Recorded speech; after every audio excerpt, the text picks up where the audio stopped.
para hindi ho magdagsaan, para hindi ho mahirapan, we will also implement an appointment system.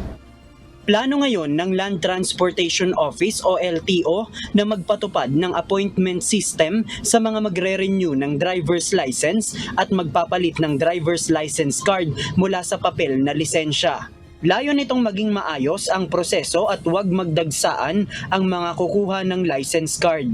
Mas mainam din umano ito para wala nang mahahabang pila sa kanilang mga opisina. Ayon kay LTO Chief Assistant Secretary Attorney Vigor Mendoza, umabot na sa 4.1 million ang kanilang backlog sa driver's license card mula nang mawalan ng supply ng nakaraang taon. Binabalangkas pa ng LTO ang guidelines para dito pero tiyak na gagamitin umano ang kanilang online system na Land Transportation Management System o LTMS para makapag-set ng appointment. Isa rin sa kinukonsidera ng LTO ang paggamit ng courier service para ipa-deliver na lamang ang mga license card. Ayon sa LTO, ngayong linggo ay i-deliver na sa kanilang mga regional at district offices ang mga supply ng plastic cards na pansamantalang nabinbin dahil sa injunction order.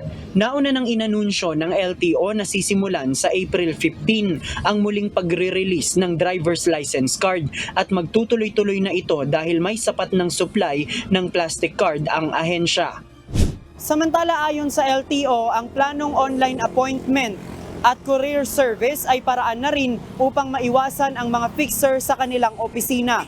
Aminado si Asek Mendoza na kahit sa kanilang central office ay talamak talaga ang mga fixer kaya dapat itong tutukan upang matigil na ang ganitong mga illegal na gawain. Bago tayo mag-sanction ng district officer or regional officer, dito muna sa central office, kung di natin malinis ang paligid ng central office, paano natin papatuparin ito nationwide? JP Nunez, UNTV, News and Rescue. Diyos ang aming sandigan, serbisyo publiko ang aming pinahahalagahan.